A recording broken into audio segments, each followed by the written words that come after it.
লিল্লাহি তাকবীর, লিল্লাহি তাকবীর। শেখ আবদুল্লাহ রহমান দেশবাসীর পক্ষ থেকে, খুলনাবাসীর পক্ষ থেকে লিল্লাহি তাকবীর। শেখ আবদুল্লাহ রহমান দেশবাসীর পক্ষ থেকে, খুলনাবাসীর পক্ষ থেকে নারায়ে তাকবীর, নারায়ে তাকবীর। শেখ আবদুল্লাহ সাহেবের আগমন দেশবাসী। আপনারা সবাই ভালো আছেন? আলহামদুলিল্লাহ, আলহামদুলিল্লাহ। আল্লাহ রাব্বুল আলামিন আমাদের সবাইকে মৃত্যু পর্যন্ত ভালো থেকে নেক আমল করে আজকের এই মাহফিল থেকে উপকারী কথাগুলো শুনে আমলে নিয়ত করে যাওয়ার তৌফিক দান করুন, বলুন আমিন। সম্মানিত ভাইয়েরা, আমি আপনাদের সম্মুখে কোরআনে কারীমের গুরুত্বপূর্ণ একটি সূরা, সূরা হুজরাতের 7টি বিশেষ সামারি আপনাদের সামনে আমি তুলে ধরতে চাই।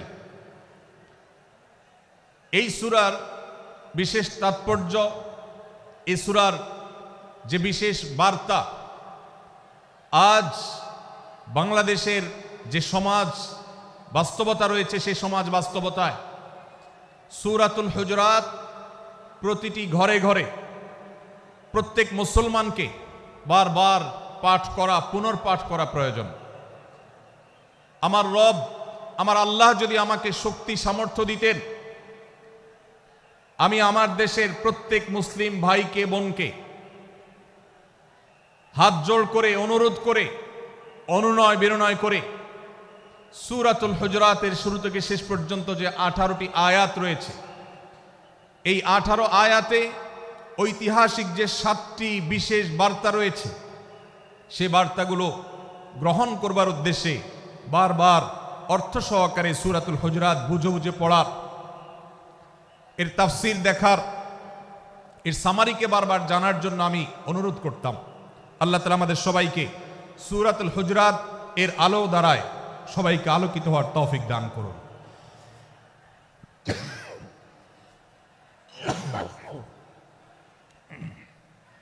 সম্মানিত উপস্থিতি, আমি যে সূরার সামারি আপনাদেরকে বলতে যাচ্ছি, যে সূরাকে সামনে রেখে আজকের এই ঐতিহাসিক মাহফিলে কোরআনে কারীমের দেওয়া 7টি বার্তা দিতে চাইছি, সেই সূরার নাম হলো সূরাতুল হুজরাত। এই সূরা কোরআনে কারীমের 26তম পারায় অবস্থিত এবং এই সূরা কোরআনে কারীমের সূরার যে সিরিয়াল, সেই সূরার সিরিয়ালে 49তম সূরা। এই সূরার আয়াত সংখ্যা হলো 18।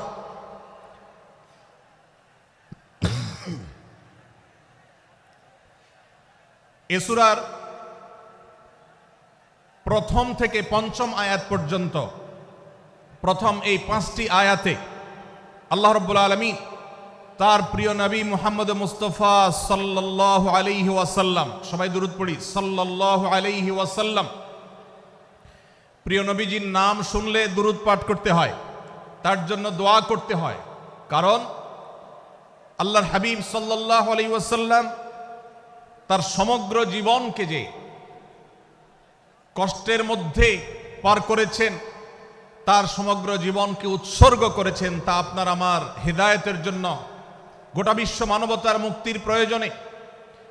যিনি তার জীবনকে, যৌবনকে শেষ করে দিয়েছেন, তার সমগ্র জীবনে কখনো ভোগ, উপভোগ এটিকে কখনো তিনি প্রশ্রয় দেননি, প্রাধান্য দেননি।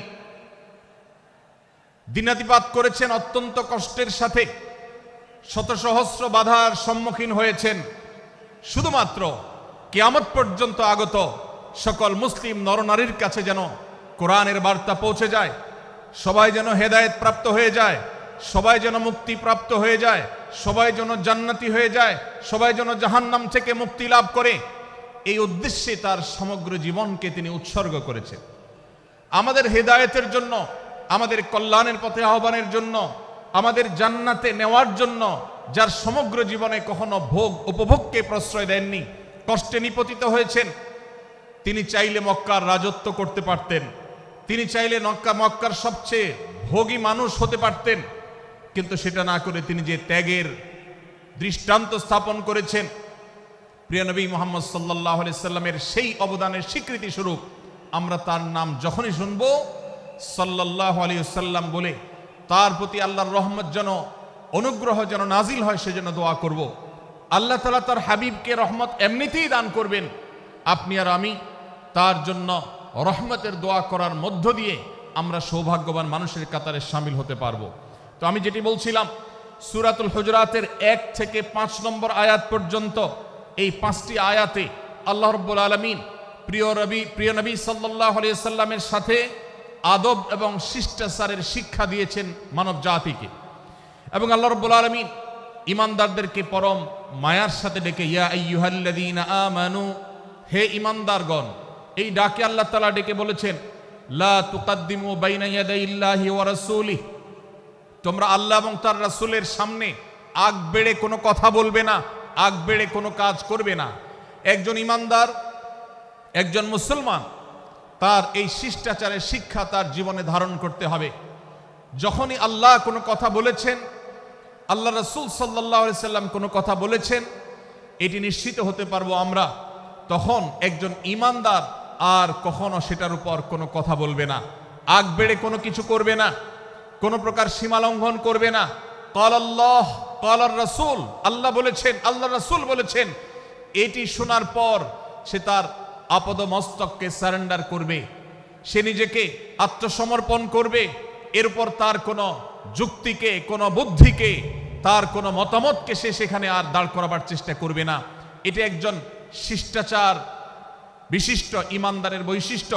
কোরআন এই শিক্ষা আমাদেরকে দিয়েছে। ভাইরা আমার, এই শিক্ষাকে ধারণ করে আমরা যারা নিজেদেরকে মুসলমান দাবি করছি, আমাদের সম্মানীয় যারা আছেন, আল্লাহকে যেরকম আমরা সম্মান করি, আল্লাহ রাসূলকে যেরকম সম্মান করি, ঠিক একইভাবে আমাদেরকে যে সমস্ত মানুষগুলোকে সম্মান করার নির্দেশ করা হয়েছে, ওলামা একরাম রয়েছেন, আমাদের বাবা মা, বয়সে বড়, শিক্ষিত, এবং যারা আমাদের শিক্ষক বৃন্দ আছেন, এভাবে যারা আমাদের সম্মানের পাত্র আছেন, সে মানুষগুলোর সামনে আগ বেড়ে যেন কোনো কিছু না করি। সে আগ বাড়াটা কথার ক্ষেত্রে হতে পারে, চলার ক্ষেত্রে হতে পারে, আচরণের ক্ষেত্রে হতে পারে। এই শিষ্টাচারের শিক্ষা সূরা হুজুরাতের প্রথম আয়াতে আমাদেরকে দেয়া হয়েছে। প্রিয় ভাইরা আমার, আমাদের সমাজে আজ যে সমস্ত ভালো গুণের দুর্ভিক্ষ চলছে, ক্রাইসিস চলছে, অভাব চলছে, এর মধ্যে অন্যতম হলো আজ শিষ্টাচারের অভাব। আমাদের সমাজের চতুর্দিকে আপনি দেখতে পাবেন পরিলক্ষিত হচ্ছে। আমাদের শিশু থেকে নিয়ে কিশোর, যুবক থেকে নিয়ে মধ্যবয়স্ক, সকল শ্রেণী মানুষের মধ্যে আজ আদব এবং শিষ্টাচারের ভয়াবহ অভাব আমরা দেখতে পাচ্ছি। বিশেষ করে পশ্চিমা সংস্কৃতিকে আমাদের এই স্বদেশে, আমাদের এই মুসলমানদের সমাজে জোর করে পুশ করাবার, সে সমস্ত এজেন্ডাকে বাস্তবায়ন করবার যে প্রচেষ্টা এদেশের এক শ্রেণীর মানুষকে করতে দেখা যায়, তারা এদেশের সমাজের খাঁজে বাজে থাকা ইসলামের কৃষ্টি, কালচার এবং সংস্কৃতিগুলোকে ধুয়ে মুছে পরিষ্কার করবার জন্য শত সহস্র উদ্যোগ নিয়েছে। আমাদেরকে কোরআনের শিক্ষা ধারণ করে, কোরআনের শিক্ষাকে প্রচার করে, কোরআনের শিক্ষাকে প্রতিষ্ঠিত করে ব্যক্তির মধ্যে, ঘরে, পরিবারে, সমাজে, রাষ্ট্রে, সংবিধানে, আইনে, সংসদে, সর্বত্র কোরআনের শিক্ষাকে বাস্তবায়ন করে সেই সমস্ত বিন্দেশী অপসংস্কৃতি চাপিয়ে দেওয়ার ষড়যন্ত্রকে মোকাবেলা করতে হবে ইনশাআল্লাহ। ভাইরা আমার, আর সেজন্য সূরা হুজুরাতের এই শিষ্টাচারের শিক্ষা আমাদের জীবনে খুবই গুরুত্বপূর্ণ। আমরা যখনই কোনো সম্মানীয় ব্যক্তির কাছে আমরা থাকব, তাদের কথার উপরে কথা বলা, তাদের সাথে তর্ক করা, তাদের সামনে আগ বেড়ে কথা বলা, এমনকি তারা যখন চলবেন তাদের সামনে সামনে হাঁটা, এই সবগুলো কোরআনের এই শিষ্টাচারের যে শিক্ষা আছে এর পরিপন্থী। প্রিয় নবী সাল্লাল্লাহু আলাইহি সাল্লামের সময়কার একটি ঘটনা, এক ব্যক্তি তার বাবার সাথে হেঁটে যাচ্ছিলেন, বোঝা যাচ্ছিল না যে তাদের মধ্যে বাবাকে সন্তানকে। অনেক সময় বাপ সন্তানের বাহ্যিকভাবে দেখে বোঝা যায় না, এরকম কোনো কোনো ক্ষেত্রে হয়। জিজ্ঞেস করা হলো তাদেরকে, তোমাদের মধ্যে বাবাকে সন্তানকে? বলা হলো যে অমুক বাবা, অমুক সন্তান। তখন নির্দেশনা দেওয়া হলো যে সন্তান তার হাঁটা এবং চলার মধ্য দিয়ে এই বিনয়ের প্রকাশ ঘটাতে হবে, আনুগত্যের প্রকাশ ঘটাতে হবে, সম্মান এবং শ্রদ্ধার প্রদর্শন করতে হবে, যার মধ্য দিয়ে বোঝা যায় যে কে সন্তান আর কে বাবা, এটার জন্য জিজ্ঞেস করতে না হয়। আজ আমাদের যারা তরুণ আছি, আমরা যুবক আছি, আমরা অনেকেই পশ্চিমা সংস্কৃতি দ্বারা প্রভাবিত হয়ে আমরা শিষ্টাচারের এই গণ্ডি এবং সীমানা পার হয়ে চলে গেছি। কোরআন আমাদেরকে শিষ্টাচারের শিক্ষা দিচ্ছে যে আমরা সিনিয়রদের সামনে বিনয়ের সাথে আচরণ করব, তাদের সামনে সামনে চলা থেকে বিরত থাকব, যথাসম্ভব তাদেরকে অনুসরণ করার চেষ্টা করব, তাদের সাথে কথা হবে, তাদের আগ বেড়ে কথা হবে না, তাদের কোনো জিজ্ঞাসা থাকলে সেটার উত্তর হবে বিনয়ের সাথে। এই শিষ্টাচারের শিক্ষা আমাদেরকে দেওয়া হয়েছে। এবং একইভাবে সূরা হুজুরাতের প্রথম বার্তার মধ্যে নবী সাল্লাল্লাহু আলাইহি সাল্লামের সাথে আরেকটি শিষ্টাচার শেখানো হয়েছে, তা হলো আল্লাহ রাব্বুল আলামিন আমাদের কণ্ঠকে, আমাদের আওয়াজকে, আমাদের কথাকে নবী সাল্লাল্লাহু আলাইহি সাল্লামের কথার চাইতে যেন আগ বেড়ে না যায়, তার চাইতে যেন উঁচু কণ্ঠে আমরা কথা না বলি, তার চাইতে যেন উচ্চস্বরে কথা না বলি, সেই শিক্ষা দিয়েছেন, সেই শিষ্টাচারের শিক্ষা আমাদেরকে দেওয়া হয়েছে।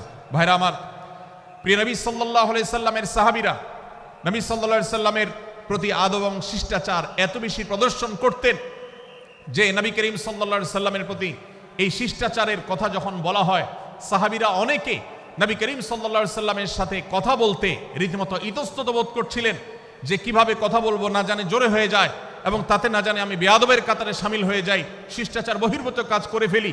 এবং আল্লাহ তাআলা যে সতর্কীকরণ করেছেন সূরা হুজুরাতের এই 1 থেকে 5 নম্বর আয়াতের মধ্যে, তার আওতায় আমি না জানে পড়ে যাই। তখন সাহাবায়ে কেরাম বিনয় এবং বিনম্রতা অবলম্বন করেছেন এবং তারা একরকম বিপাকে পড়ে গেছেন। এতটা তারা সভ্য ছিলেন, এতটা তারা নম্র ছিলেন, এতটা তারা বিনম্র আচরণ করতেন নবীজির সাথে। ভাইরা আমার, এই বিষয়টিও আমরা শুধুমাত্র আমাদের প্রিয় নবীজির জন্য নয়, এটি আমাদের মা বাবা, আমাদের সম্মানের পাত্র যারা আছেন, আমাদের বয়সে যারা সিনিয়র আছেন, তাদের সামনে কথা বলার সময় আমরা মেনটেন করে চলবো, অর্থাৎ আমরা উচ্চ কণ্ঠে তাদের সামনে কথা বলবো না। এই মাহফিলে এখনো শত শত হাজারো মানুষ হয়তো এমন আছেন যারা মায়ের সামনে, বাবার সামনে, বড় ভাইয়ের সামনে, শিক্ষকের সামনে, সিনিয়রদের সামনে, মুরব্বীদের সামনে, ওলামাদের সামনে উচ্চ কণ্ঠে কথা বলেন। প্রিয় ভাইরা আমার, আমরা মুসলমানদের সন্তান, আমরা মুহাম্মদ সাল্লাল্লাহু আলাইহি সাল্লামের উম্মত, আমরা আবু বকর, ওমর, ওসমান, আলী রাদিয়াল্লাহু আজমাইনের অনুসারী, আমরা কোরআনের অনুসারী। কোরআনের অনুসারী কখনো বেয়াদব হতে পারে? কোরআনের অনুসারী কখনো বেয়াদব হতে পারে? কোরআন যে শিষ্টাচারের শিক্ষা দিয়েছে, এই শিক্ষা আজ আমাদের মধ্যে ধারণ করতে হবে, আমাদের সন্তানদের শেখাতে হবে, আমাদের ঘরে ঘরে এই শিক্ষা চর্চা করতে হবে, আমাদের সমাজে এটিকে প্রতিষ্ঠিত করতে হবে। পশ্চিমা সংস্কৃতির যে ছোবল, সে ছোবল আমাদের সন্তানদেরকে আজকাল অনেক ক্ষেত্রে বেয়াদবে পরিণত করছে, তাদের অনেক সময় শিষ্টাচার থেকে বের করে দিচ্ছে। তারা কখনো স্বাধীনতার নামে, কখনো মত প্রকাশের নামে, কখনো বিভিন্ন নামে তারা কিন্তু হারিয়ে যাচ্ছে। আজকের এই বাস্তবতাকে উপলব্ধি করে সূরা হুজুরাতের 1 থেকে 5 নম্বর আয়াত এর শিক্ষাকে আমাদের মধ্যে ধারণ করতে হবে। আল্লাহ তাআলা আমাদের সবাইকে সেই তৌফিক দান করুন। ভাইরা আমার, সূরা হুজুরাতের প্রথম বার্তা প্রিয় নবী সাল্লাল্লাহু আলাইহি সাল্লামের সাথে শিষ্টাচার, আল্লাহ এবং তার রাসূলের সামনে, আল্লাহ এবং তার রাসূলের সামনে আগ বেড়ে কোনো কথা না বলা, আগ বেড়ে কোনো আচরণ না করা, এটা তার প্রতি শিষ্টাচারের অংশ। এবং আল্লাহ রাসূলের সামনে উচ্চ কণ্ঠে জোরে কথা না বলা, এটাও তার প্রতি শিষ্টাচারের অংশ। আল্লাহ তাআলা আমাদেরকে এই শিষ্টাচার আমাদের জীবনের প্রত্যেকটা পদে পদে ধারণ করার তৌফিক দান করুন, বলুন আমিন। ভাইরা আমার, সূরা হুজুরাতের দ্বিতীয় যে শিক্ষা, সেই শিক্ষাটা বর্ণিত হয়েছে এই সূরার 6 থেকে 8 নম্বর আয়াত। 6 থেকে 8 নম্বর এই আয়াতের মধ্যে আল্লাহ রাব্বুল আলামিন আমাদেরকে দ্বিতীয় শিক্ষা দিয়েছেন, ঈমানদার কখনো কোনো কথা বলার আগে সেই কথা সত্য কিনা, বাস্তব কিনা সেটি যাচাই বাছাই না করে বলবে না। ঈমানদার কখনো গুজবে কান দিবে না। ঈমানদার কখনো শোনা কথার উপরে ভিত্তি করে কোনো সিদ্ধান্ত গ্রহণ করবে না। এই শিক্ষাটাও আজকের বাস্তবতার আলোকে আমাদের সমাজের জন্য অত্যন্ত গুরুত্বপূর্ণ এবং প্রয়োজনীয়।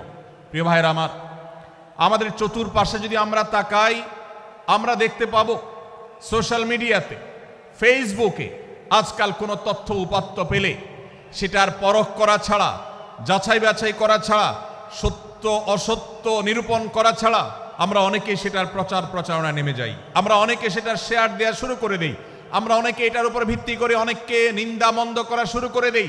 এমনকি আজ আমরা যেই জায়গায় দাঁড়িয়ে আছি, বাংলাদেশের যে সামাজিক বাস্তবতা, সেই বাস্তবতার আলোকে বলা যায় অনেক সময় অনেক ব্যক্তিকে সমাজে মিডিয়ার মাধ্যমে নানাভাবে হয়রানি করে তাকে খারাপ মানুষ হিসাবে, কালপ্রিট হিসাবে দেখানো হয়, অথচ তার দোষ, যে সমস্ত দোষের কথা তাকে বলা হয়, যে সমস্ত দোষে তাকে দোষী বানানো হয়, সে সমস্ত দোষ থেকে তিনি শত সহস্র গুণ পবিত্র এবং পরিচ্ছন্ন। ভাইরা আমার, আজকের এই বাস্তবতায় আমাদেরকে বিশেষ করে লক্ষ্য রাখতে হবে যে আমরা যেই কোনো মূল্যে, যেই কোনোভাবে যেন কোনো প্রকার গুজবে কান না দেই, বেঁচে থাকি। আল্লাহ তাআলা আমাদেরকে তৌফিক দান করুন। ভাই, এদিকে অনেক বেশি বাঁশির আওয়াজ শোনা যাচ্ছে। স্বেচ্ছাসেবকরা বাঁশির আওয়াজ দেওয়া ছাড়া আপনারা ভলান্টিয়ারি করুন। এত বেশি বাঁশির আওয়াজ আসছে যে কথা বলা কঠিন হয়ে যাচ্ছে। অনুগ্রহ করে বাঁশির আওয়াজ কম করে আপনারা ভলান্টিয়ারি করুন। এখনো অনেক বাঁশির আওয়াজ শোনা যাচ্ছে, বাঁশির আওয়াজগুলো বন্ধ করুন। মাশাআল্লাহ, এখন বন্ধ হয়েছে। আমরা মেহেরবানি করে বাম পাশের থেকে কিছুটা আওয়াজ পাচ্ছি, একটু নীরব নিস্তব্ধ হওয়ার জন্য অনুরোধ করছি। একটু নীরব নিস্তব্ধ না হলে কথা বলা যাবে না। অনুগ্রহ করে আমরা একটু সহযোগিতা করি এবং সবাই নীরব থাকি। ভলান্টিয়াররা অপ্রয়োজনে বাঁশির আওয়াজ দিবেন না, অপ্রয়োজনে বাঁশির আওয়াজ দিবেন না। আমাদের দেশে শব্দ দূষণ, শব্দ সন্ত্রাস, এটা এই দেশের কমন কালচার হয়ে গেছে। রাস্তায় যাবেন, প্রয়োজনে অপ্রয়োজনে গাড়ির হর্ন বাজাবে। যে কোনো প্রোগ্রামে যাবেন, প্রয়োজনে অপ্রয়োজনে বাঁশি বাজানো হবে। কদিন আগে 31 নাইট গেছে, আপনারা দেখেছেন। এত প্রচার প্রচারণা, এত সতর্কীকরণের পরেও, আইন শৃঙ্খলা রক্ষাকারী বাহিনী এত সতর্ক থাকার পরেও আপনারা দেখেছেন এক শ্রেণীর বুদ্ধি প্রতিবন্ধীরা তারা 31 নাইট উদযাপনের নামে শব্দ সন্ত্রাস করেছে। শত শত হাজারো মানুষের কষ্টের কারণ হয়েছে। প্রিয় ভাইরা আমার, ধর্ম হোক আর রাজনীতি, বিনোদন হোক আর আনন্দ হোক, যেই কোনো নামে যদি শব্দ সন্ত্রাস সৃষ্টি করে বা অতিরিক্ত শব্দ দূষণ করে, শব্দ সৃষ্টি করে মানুষকে অতিষ্ঠ করার কারণ হয়, সেটা কোনো সভ্য সমাজের দৃশ্য হতে পারে না। আমরা সেই ইসলামের অনুসারী যে ইসলামে আমাদের প্রিয় নবী সাল্লাল্লাহু আলাইহি ওয়াসাল্লাম মসজিদে নববীতে তার একান্ত পরিবেশের মধ্যে এক সাহাবী জোরে কোরআন তেলাওয়াত করছিলেন। তিনি তাকে বলছিলেন, তুমি কোনো বধির রবকে শোনাচ্ছ না, তোমার রব সবকিছু শুনতে পান, অতএব তুমি তোমার এই উচ্চ কণ্ঠের তেলাওয়াত দিয়ে আশপাশে মানুষের ডিস্টার্বের কারণ হবে না। আমরা সেই ইসলামের অনুসারী, অতএব ওয়াজ মাহফিলের মাধ্যমেও যাতে কোনো মানুষ অতিষ্ঠ না হয়, মাইক ব্যবস্থাপনা সেভাবে করাটা মাহফিল কর্তৃপক্ষের যেমন কর্তব্য, ঠিক একইভাবে রাজনৈতিক সভা সমাবেশের নামে কিংবা বিয়ে বিনোদনের নামে যদি শব্দ সন্ত্রাস করা হয়, শব্দ দূষণ করা হয়, অতিরিক্ত শব্দ এর মাধ্যমে যদি মানুষকে অতিষ্ঠ করা হয়, তাহলে সেটি কখনো কোনো সভ্য সমাজের কাজ হতে পারে না। প্রিয় ভাইরা, এই জন্য আপনারা যারা তরুণ আছেন বয়সে, আপনাদেরকে আমি অনুরোধ করতে চাই, বিবাহ অনুষ্ঠানকে কেন্দ্র করে, আকিকাকে কেন্দ্র করে, নানা অনুষ্ঠানকে কেন্দ্র করে যে শব্দ সন্ত্রাস আমাদের দেশে হয়, এটি আমাদেরকে থামাতে হবে ইনশাআল্লাহ। আমরা যদি সবাই সজাগ হয়ে যাই, আমরা যদি সবাই সতর্ক হয়ে সচেতন হই, ইনশাআল্লাহ এই যে শব্দ দিয়ে মানুষকে কষ্ট দেওয়ার অপসংস্কৃতি, বিশেষ করে ভিনদেশি যে অপসংস্কৃতি আমদানি করা হয়েছে, এই অত্যাচার এদেশে থামাতে হবে ইনশাআল্লাহ। আল্লাহ আমাদের সবাইকে তৌফিক দান করুন। ভাইরা আমার, আমরা আমাদের আশেপাশে কোনো তরুণরা যদি এরকম শব্দ করে, গান বাজিয়ে অন্য মানুষকে অতিষ্ঠ করে, ঈদের সময় দেখা যায় বিশেষ করে সে সমস্ত যুবকদেরকে কাউন্সিলিং করতে হবে, তাদেরকে বোঝাতে হবে যে তোমার আনন্দ কখনো আরেকজনের বেদনার কারণ হতে পারে না। বহু হার্টের রোগী আছেন, বহু অসুস্থ মানুষ আছেন, বহু ছোট শিশু আছে যাদের কষ্টের কারণ হয়। বিধায় আমরা কখনো আমাদের শব্দ দিয়ে কাউকে কষ্ট হতে দিব না। আল্লাহ আমাদের সবাইকে তৌফিক দান করুন।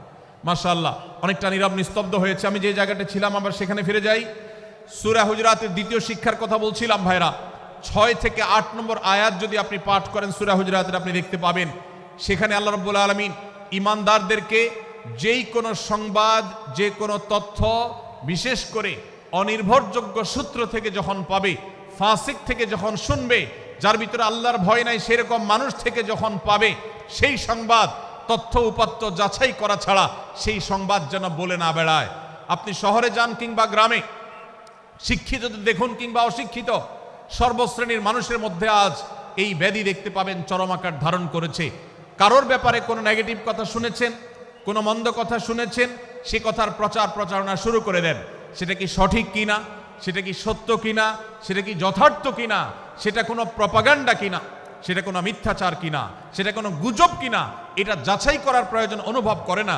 অথচ আমরা সেই মুহাম্মদ সাল্লাল্লাহু আলাইহি সাল্লামের উম্মত, যে মুহাম্মদ সাল্লাল্লাহু আলাইহি সাল্লাম আমাদেরকে সতর্ক করেছেন, কাফা বিল মারই কাযিবান আন ইউহাদ্দিসা বিকুল্লি মা সামিআ, কোন ব্যক্তি যা শুনে সেটাই যদি বলে বেড়ায়, তথ্য উপাত্ত যাচাই না করে, সেটাকে ভালো করে যাচাই বাছাই না করে, সেটাকে অনুসন্ধান না করে, সত্য সত্য নিরূপণ করবার চেষ্টা না করে, তাহলে সে মিথ্যাবাদী হওয়ার জন্য যথেষ্ট। এজন্য আজকের এই মাহফিল থেকে আমরা অঙ্গীকার করে যাব, আজকের এই মাহফিল থেকে আমরা নিয়ত করে যাব, এই মজলিসে বসে এই মুহূর্তে নিজে নিজে সংকল্প করব, আমার জীবনে সোশ্যাল মিডিয়া কিংবা ফেসবুকে, ইউটিউবে অথবা অফলাইনে আমার বাস্তব জীবনে আমি কখনো কোনো মানুষ সম্পর্কে যে কোনো তথ্য উপাত্ত পেয়ে ভুল কোনো ধারণা, মন্দ কোনো ধারণা কারো প্রতি পোষণ করব না। কোনো তথ্য উপাত্ত যদি পাই, কোনো সংবাদ যদি পাই অনির্ভরযোগ্য সূত্রে, তাহলে সেক্ষেত্রে সেটা যাচাই বাছাই করা ছাড়া আমি সেটাকে বিশ্বাস করতে যাব না। এটাই হলো আমাদের ঈমানের দাবি। ভাইরা আমার, একজন ঈমানদার এতটা সরল হবে না যে যা শুনবে সে সেটাকে বিশ্বাস করে বসবে। একজন ঈমানদার এতটা বাস্তবতা থেকে দূরে থাকবে না যে তিনি তার পাওয়া কোনো সংবাদকে অনুসন্ধান করবে না। আল্লাহ তাআলা আমাদের সবাইকে সূরা হুজরাতের এই দ্বিতীয় শিক্ষাটাকে আমাদের জীবনে ভালো করে ধারণ করার তৌফিক দান করুন। আল্লাহ বলেছেন, ইয়া আইয়ুহাল্লাযীনা আমানু, হে ঈমানদারেরা, ইন জাআকুম ফাসিকুম বিনাবাইন ফাতাবায়ানু, তোমাদের কাছে কোনো ফাসিক, যার মধ্যে আল্লাহর ভয় নেই, এরকম কোনো মানুষ যদি কোনো সংবাদ উপস্থাপন করে, এমনকি গণমাধ্যমেও যদি কোনো সংবাদ প্রচারিত হয়, সংবাদদাতার মধ্যে যদি আল্লাহর ভয় না থাকে, সে যদি টাকার বিনিময়ে কারোর চরিত্র হনন করতে পারে, সে যদি অ্যাডভার্টাইজ পেয়ে কোনো কোম্পানির হয়ে দালালি করতে গিয়ে অন্য কারোর বিরুদ্ধে কোনো মিথ্যাচার করে, সে যদি বিদেশিদের এজেন্ডা বাস্তবায়ন করতে গিয়ে আলেম সমাজের চরিত্রকে কলঙ্কিত করে, কোনো ভালো মানুষকে দোষী হিসাবে সাব্যস্ত করে, তো আল্লাহ তাআলা আমাদেরকে সতর্ক করেছেন, ফাতাবায়ানু, সেই সংবাদ সত্য কিনা আমাদেরকে যাচাই করতে হবে। আন তুসিবু কওমান বিজাহালাহ ফাতুসবিহু আলা মা ফাআলতুম নাদিমিন, যদি আমরা যাচাই বাছাই না করে যা শুনি সেটাকে বিশ্বাস করতে থাকি, তাহলে আমরা এক সময় লজ্জিত হতে হবে, অনুতপ্ত হতে হবে আমাদের এই ভুল অবস্থানের কারণে। এজন্য ভাইরা, আজকের এই মাহফিল থেকে আমরা প্রতিশ্রুতি নিজের সঙ্গে নিজে দিয়ে যাব যে আমরা কখনো কোনো তথ্য উপাত্ত পেলে, কোনো সংবাদ পেলে, সেটাকে বিশেষ করে কারোর চরিত্র সম্পর্কিত যদি হয়, কারোর সম্পর্কে নেগেটিভ যদি হয়, তাহলে সেটাকে বিশ্বাস করবার আগে ভালো করে অনুসন্ধান করব। যতক্ষণ আমি নিশ্চিত না হব ততক্ষণ পর্যন্ত সেটার প্রচার করব না। আল্লাহ তাআলা আমাদের সবাইকে কোরআনের এই শিক্ষাটাও আমাদের জীবনে ধারণ করবার তৌফিক দান করুন। ভাইরা আমার, তৃতীয় যে শিক্ষা সূরা হুজরাতের, সেটি হলো আল্লাহ রাব্বুল আলামিন সূরা হুজরাতের 9 এবং 10 নম্বর আয়াতে ঈমানদারদের মধ্যে যদি কখনো মতভিন্নতা, মতপার্থক্য, যে এটা যদি মারামারিতে পরিণত হয়, ঈমানদারদের মধ্যে যদি কখনো দুই পক্ষ গন্ডগোল এবং ফাসাদের মধ্যে লিপ্ত হয়ে যাওয়ার মতো দৃশ্যের অবতারণা হয়, তাহলে আমরা যেন আমাদের মুসলমান ভাইদের ঘর পোড়ার মধ্যে আলু পোড়া দিতে না যাই। আমরা যেন আমাদের মুসলমান ভাইদের মধ্যকার বিভেদকে আরো বৃদ্ধি করতে সহায়তা না করি। আমরা যেন মীমাংসার পথ অবলম্বন করি। আমরা যেন তাদের মধ্যকার সম্পর্কের যে অবনতি হয়েছে সেটাকে দূর করবার চেষ্টা করি। আল্লাহ রাব্বুল আলামিন এই নির্দেশ দিতে গিয়ে বলেছেন, ওয়া ইন তাইফাতানি মিনাল মুমিনিনা ইকতাতালু, যদি ঈমানদারদের দুটি দল, দুটি গ্রুপ নিজেদের মধ্যে মারামারিতে লিপ্ত হয়ে যায়, ফাসলিহু বাইনাহুমা, তাহলে তোমরা সেই বিবাদমান দুটি দলকে মীমাংসা করবার চেষ্টা করবে। আজ আমাদের মধ্যে এরকম বহু বিষয়কে কেন্দ্র করে মুসলমানদের মধ্যে অনেক সময় মুখোমুখি অবস্থান আমরা দেখতে পাই, যা দুর্ভাগ্যজনক। যা হওয়ার কথা ছিল না। এমনকি জাগতিক বিষয়ে যেমন হয়, ধর্মের নামে, ইসলামের নামে আজ আমরা হাজার হাজার টুকরা হয়েছি। আজ গোটা বিশ্বে আমাদের মুসলমানদের যে অবস্থান দুর্বল হয়েছে, এর অন্যতম প্রধান কারণ হলো আমাদের অনৈক্য। আমরা যদি আজ আহলে কিবলা, আহলে সুন্নাহ ওয়াল জামাআতের অনুসারীরা নানান মত এবং পথের অনুসারী হওয়া সত্ত্বেও, নানান থট এবং পন্থার অনুসারী হওয়া সত্ত্বেও, আমরা যদি মৌলিক বিষয়গুলোর উপর সবাই ঐক্যবদ্ধ থাকতাম, আমরা যদি আল্লাহ তাআলার দেওয়া ইত্তিহাদ মাল ইখতিলাফ, বৈচিত্র্যময় ঐক্য, বিভিন্ন বিষয়ে মতভিন্ন থাকা সত্ত্বেও মৌলিক বিষয়ে ঐক্যমতে আমরা যদি থাকতে পারতাম, আমাদের মধ্যে যদি মুসলিম ভ্রাতৃত্ববোধ থাকতো, আমাদের মধ্যে যদি বলয় ভিত্তিক যে দেয়াল আর প্রাচীরগুলো আছে সেগুলো যদি না থাকতো, তাহলে আজ বাংলাদেশের বাস্তবতা হলো, বাংলাদেশে আল্লাহর কোরআন, আল্লাহ রাসূল সাল্লাল্লাহু আলাইহি ওয়াসাল্লামের হাদিসের আলোকে বাংলাদেশ আজ অটোমেটিক পরিচালিত হতো, ঠিক কিনা বলেন? আমরা যদি আজ ঐক্যবদ্ধ থাকতাম, তাহলে এদেশের হাতে গোনা যাবে এরকম স্বল্প সংখ্যক নাস্তিকেরা, ইসলাম এবং মুসলমানদের শত্রুরা, তারা আমাদেরকে নিয়ে তারা আজ যে খেলা খেলছে, আমাদেরকে যে তারা শাসন করছে, আমাদেরকে যে তারা তাদের অধীনস্থ করে রাখছে, আমাদের উপরে যে আজ ভিনদেশি কালচার চাপিয়ে দিচ্ছে, আমাদের উপরে তারা যে আজ কর্তৃত্ব করছে, আমাদেরকে আজ টুকরা টুকরা করছে, এই দুঃসাহস তারা কোনোদিন দেখাতে পারত না যদি আমরা ঐক্যবদ্ধ থাকতাম। ভাইরা আমার, এই জন্য আমরা সব বিষয়ে সবাই একমত হব না। আজকের এই মাহফিলে যত মানুষ এসেছেন সবাই সব বিষয়ে একমত নন। এমনকি আজকের এই মাহফিল কর্তৃপক্ষ যে আয়োজন করছেন 3 দিন ব্যাপী, এই মাহফিলে আপনারা দেখেছেন এখানে কওমি এবং আলিয়া উভয় জায়গা থেকে বক্তা নির্বাচন করা হয়েছে, অসাধারণ সমন্বয় করা হয়েছে। এটি একটি ঐক্যের বার্তা। আমরা আশা করব মাঠ পর্যায়ে আমরা যারা কাজ করব, আমরা প্রত্যেকে আমাদের অন্য মতের, ভিন্ন মতের যে সমস্ত মুসলমান ভাইরা আছেন, তার সাথে আপনার কোনো থটগত মত পার্থক্য থাকতে পারে, চিন্তাগত কোনো ভিন্ন মত থাকতে পারে, কিন্তু দিন শেষে তিনি আপনার মুসলমান ভাই। তার আল্লাহ আর আপনার আল্লাহ এক, তার রাসূল এবং আপনার রাসূল এক, তার কেবলা এবং আপনার কেবলা এক, তার কোরআন আর আপনার কোরআন এক, তার নামাজ আর আপনার নামাজ এক, তার রোজা আর আপনার রোজা এক, তার যাকাত এবং আপনার যাকাত এক, তার সাথে আপনার মোটা এবং মৌলিক বিষয়ে কোনো মত পার্থক্য নাই। অতএব ছোটখাটো বিষয়কে কেন্দ্র করে আপনি যদি তাকে আপনার প্রতিপক্ষ মনে করেন, আপনি যদি তাকে আপনার শত্রু মনে করেন, এটা হবে আপনার ইসলামের জন্য, আপনার জন্য, এদেশের মুসলমানদের জন্য সবচেয়ে বড় ভুল। ভাইরা আমার, হারদুই হজরত আশরাফ আলী থানভী রহমতুল্লাহ আলাইহির সর্বশেষ খলিফা আবরাল হক সাহেব রহমতুল্লাহ আলাইহি বলতেন, दीन के हर काम करने वालों को रफीक समझो, फरीक न समझो। যারাই আল্লাহর দ্বীনকে বুলন্দ করবার জন্য, যারাই আল্লাহর দ্বীনকে সেবা দেওয়ার জন্য, খেদমত করার জন্য কাজ করছে, তার পদ্ধতি তোমার থেকে ভিন্নতর হতে পারে। তাকে তুমি তোমার বন্ধু মনে করো, সহযাত্রী মনে করো, পথযাত্রী মনে করো, সহযোদ্ধা মনে করো, তোমার প্রতিপক্ষ মনে করবে না। প্রিয় ভাইরা আমার, আজ বাংলাদেশে ইসলাম যতটা পিছিয়ে আছে তার প্রধান কারণ হলো আমাদের অনৈক্য। আজ আমরা যদি আমাদের মধ্যকার যে সমস্ত দেয়াল এবং প্রাচীরগুলো, অদৃশ্য প্রাচীরগুলো উঠে আছে, যেগুলো আমাদের মুসলিম ভ্রাতৃত্বকে ভেঙে খান খান করে দিয়েছে, টুকরো টুকরো করে দিয়েছে, যদি আজ আমরা সে সমস্ত অদৃশ্য প্রাচীরগুলো দূরে সরাতে পারতাম, আমার ভিন্ন মতের ভাইকে যদি আমার ভাই মনে করতে পারতাম, তার যদি আমি কল্যাণকামী হতে পারতাম, আল্লাহর কোরআনের ঘোষণা অনুযায়ী এই মুসলমানদের ঐক্যবদ্ধ শক্তিকে দমাবার শক্তি পৃথিবীর কারোর নাই, কারোর নাই, কারোর নাই। আজ আমার ভাইয়েরা ফিলিস্তিনে মার খাচ্ছে, যদি আজ গোটা বিশ্বের মুসলমানরা আমরা ফিলিস্তিনে মুসলমানদের উদ্ধারের ব্যাপারে ঐক্যবদ্ধ থাকতাম, ফিলিস্তিনে মুসলমানের দিকে চোখ তুলে তাকাবার শক্তি বিশ্বের কোনো কাফেরদের থাকতো না।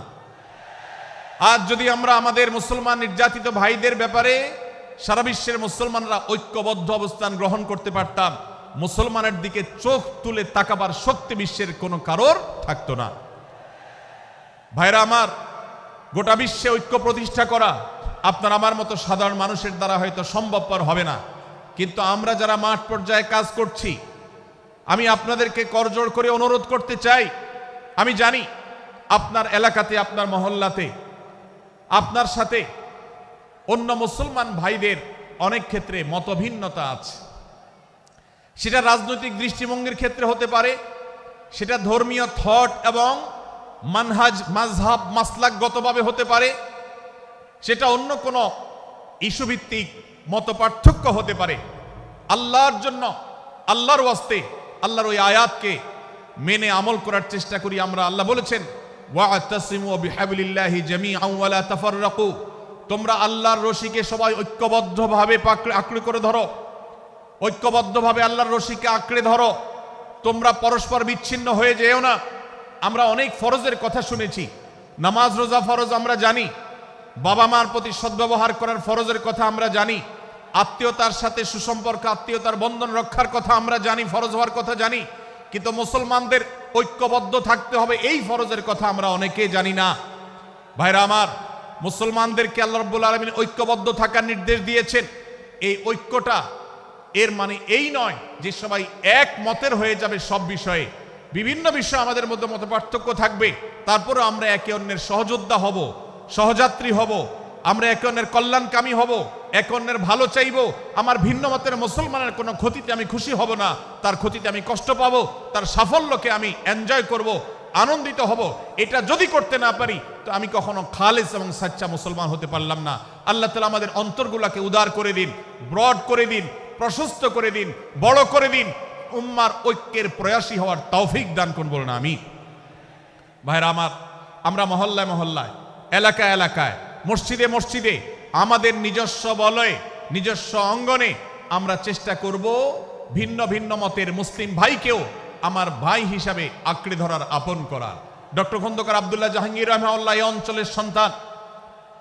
তিনি বলতেন, বেদাতে লিপ্ত কোনো মুসলমান, তার ব্যাপারেও আমি মনে করি আমার ভাই ভুলের মধ্যে আছেন, তার ব্যাপারে আমার মায়া মমতা কাজ করে, আমি তার কল্যাণকামী, তাকে আমার ভাই মনে করি। ঠিক একইভাবে আমার কোনো মুসলমান ভাইয়ের সাথে যদি আমার ভিন্ন মতের কারণে আমার মনে হয় যে তিনি ভুল পথে আছেন, তারপর তাকে আমি শত্রু ভাববো না, তার অকল্যাণ আমি চাইবো না। আজ বাংলাদেশের বাস্তবতায় যদি আমরা তাকাই, দেখতে পারবো ইসলাম এবং মুসলমানদের যত শত্রু আছে, আমরা দেখেছি গত কয়েক যুগ ধরে তাদের নিজেদের মধ্যে হাজারো বিভক্তি, হাজারো মত পার্থক্য থাকা সত্ত্বেও মুসলমানদের শত্রুতা করার ব্যাপারে তারা সবাই ঐক্যবদ্ধ।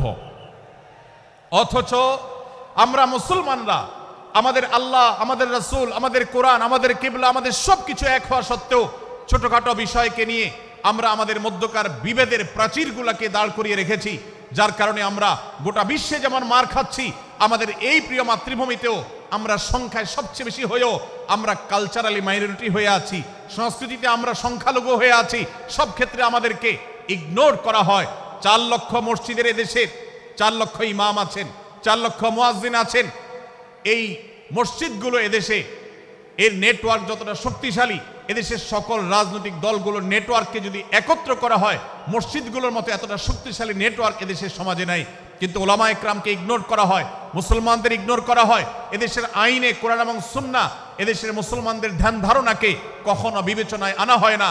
এই যে মুসলমানদের আজ দুরবস্থা, এর অন্যতম প্রধান কারণ হলো আমাদের হাজার হাজার ভাগে বিভক্তি। এই বিভক্তির দেয়ালগুলোকে তুলতে হবে কি হবে না? যদি হয় তাহলে আপনি নিজে থেকে শুরু করে দিন। আপনি যেই মতই লালন করেন না কেন, আপনার ভিন্ন মতের মুসলমানকে আপনি ভাই মনে করবেন, তার সাথে বুক মিলাতে আপনার কষ্ট হবে না, তার সাথে বসতে আপনার অসুবিধা হবে না। ভিন্ন মতের আলেম, এক মতের আলেম আরেক মতের আলেমের সাথে বসতে অসুবিধা হবে না। এক মতের অনুসারী আরেক মতের অনুসারীকে ভাই বলতে অসুবিধা হবে না। আমরা সোশ্যাল মিডিয়াতে নিজেদের মধ্যে কামড়াকামড়ি করব না, নিজেদের মধ্যে আমরা ঝগড়া বিবাদ করব না।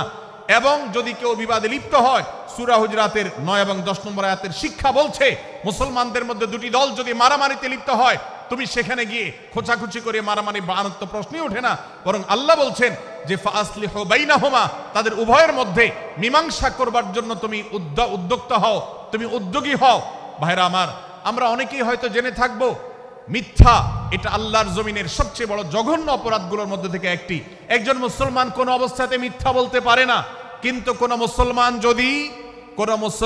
যদি অন্য মুসলমানের সাথে কখনো বিবাদ বিতণ্ডায় লিপ্ত হয়ে যায়, দুজন মুসলমান বা দুটি বলয়, দুটি পক্ষ, দুটি গোষ্ঠী মুসলমানদের, তাদের মধ্যে যদি কোনো বিষয় যদি ভুল বুঝাবুঝি তৈরি হয়, ভিন্ন মত সৃষ্টি হয়, একে অন্যের সাথে শত্রু ভাবাপন্ন হয়ে যায়, তাহলে তাদের দুইজনের মধ্যে বা দুই পক্ষের মধ্যে মীমাংসা করবার জন্য কেউ যদি মিথ্যা কথাও বলে, অর্থাৎ আপনি এক পক্ষের কাছে গিয়ে বললেন, ভাই আপনি যাকে এত খারাপ মনে করছেন, যার ব্যাপারে আপনি এতটা রাগান্বিত হয়ে আছেন, আমি তো জানি তিনি আপনার ব্যাপারে অনেক সফট চিন্তা রাখেন, আপনার ব্যাপারে অনেক ইতিবাচক ভাবনা রাখেন, আপনার ব্যাপারে অনেক সুধারণা পোষণ করেন। আপনি যদি একজন মুসলমানের কাছে গিয়ে, এক পক্ষের কাছে গিয়ে যদি এই কথাটা বলেন, বাস্তবে তিনি যদি এটা নাও বলেন, তারপরেও আপনি যদি এই মিথ্যা কথা বলেন, এই মিথ্যা এটা শুধু জায়েজ নয়, বরং এই মিথ্যাটা এর মাধ্যমে আপনি যে তাদের পরস্পরের সম্পর্ককে ভালো করার চেষ্টা করেছেন, এর মাধ্যমে আপনি আল্লাহর কাছে নেকি এবং সওয়াব পাবেন ইনশাআল্লাহ। ভাইরা আমার, তাহলে দুজন মুসলমান, দুটি পক্ষ, দুটি দল, দুটি বলয়, দুটি গোষ্ঠী যদি কখনো ভিন্ন মত তাদের মধ্যে তৈরি হয়, সেটা যদি মারামারিতে গিয়ে পৌঁছায়, সেটা যদি বিবাদ বিতণ্ডা পর্যন্ত গিয়ে পৌঁছায়, আমাদের কাজ হবে মধ্যে থেকে সেটাকে মীমাংসার মাধ্যমে দূরত্বকে কমানোর। আমরা কখনো দূরত্ব বাড়াবো না, পারলে দূরত্ব কমাবো। ডক্টর খন্দকার আব্দুল্লাহ জাহাঙ্গীর রহমতুল্লাহ একটা কথা বলতেন, মুসলমানদের বাড়িতে যে আগুন লেগেছে, বিভেদের আগুন, মতবিরোধের আগুন, মতপার্থক্য, এটা মতবিরোধে যে পৌঁছে গেছে, এ আগুন তিনি বলতেন, আমি নিভাবার মতো শক্তি আমার নাই, এত পাওয়ার নাই যে বহুদা বিভক্ত মুসলমানদেরকে আমি ঐক্যবদ্ধ করে ফেলবো, এত শক্তি আমার হাতে নেই। কিন্তু একটা শক্তি আমার কাছে আছে ভাই, সেটা হলো যে বিবাদমান মুসলমানদের মধ্যে বিবাদ যেন আর না বাড়ে, বিবাদের যে আগুন লেগেছে সে আগুনে যেন আর ঘি ঢালা না হয়, কেরোসিন ঢালা না হয়, সেজন্য আমি ভূমিকা রাখতে পারি। আমি আপনাদেরকে বিনয়ের সাথে অনুরোধ করতে চাই, যত বিষয় নিয়ে আমাদের মুসলমানদের পরস্পরের মত পার্থক্য আছে, হতে পারে সেটা মাসআলা নিয়ে, হতে পারে সেটা রাজনৈতিক অবস্থানকে কেন্দ্র করে, হতে পারে অন্য কোনো বিষয়কে কেন্দ্র করে, আল্লাহর ওয়াস্তে আপনি বিভেদ মিটাতে পারেন আর না পারেন, বিভেদ যেন না বাড়ে সেজন্য আপনি অবস্থান গ্রহণ করবেন, বিভেদ বাড়ার ক্ষেত্রে কোনো ভূমিকা পালন করবেন না, এবং সব সময় উম্মার ঐক্য প্রয়াস চাইবেন, প্রয়াস চালাবেন, উম্মার ঐক্য চেষ্টা করবেন। আল্লাহর কাছে আপনি যে দোয়াগুলো করেন, এর মধ্যে একটা দোয়া যেন এটাও থাকে, হে আল্লাহ, আমরা বহুদা বিভক্ত হয়ে গেছি, আমরা টুকরা টুকরা হয়ে গেছি, যার কারণে তোমার ভাষ্য অনুযায়ী ফাতাফশালু ওয়া তাযহাবা রিহুকুম, আজ আমাদের শক্তি শেষ হয়ে গেছে, আমরা দুর্বল হয়ে গেছি। আজ বাংলাদেশের বাস্তবতা যদি আমরা বলি, যে দেশের 90-95 ভাগ মানুষ মুসলমান, সে দেশে আজ হাতে গোনা কিছু নাস্তিক, কিছু ইসলাম বিদ্বেষী, মুসলমান বিদ্বেষীরা, তারা আমাদেরকে আজ উঠা বসা করায়, তারা আমাদের আইন নির্ধারণ করে, তারা আমাদের শাসক নির্ধারণ করে, তারা আমাদের সব বিষয়গুলোকে নির্ধারণ করে দেয়। আমাদের সন্তানরা পাঠ্যপুস্তকে কি পড়বে সেটাও ইসলাম বিদ্বেষীরাই ঠিক করে দেয়।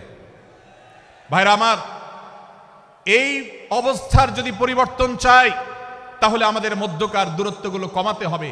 এজন্য আপনার দোয়ার মধ্যে আল্লাহর কাছে নিবেদন করুন, আল্লাহ আপনি আমাদের মধ্যকার বিভেদগুলো কমিয়ে দিন, আল্লাহ আমাদের ওলামাদেরকে ঐক্যবদ্ধ করে দিন, আল্লাহ আমাদেরকে ইত্তেহাদ মাল ইখতিলাফ, বৈচিত্র্যময় ঐক্য, মতভিন্ন থাকা সত্ত্বেও মৌলিক বিষয় ঐক্যবদ্ধ হওয়ার তৌফিক দান করুন।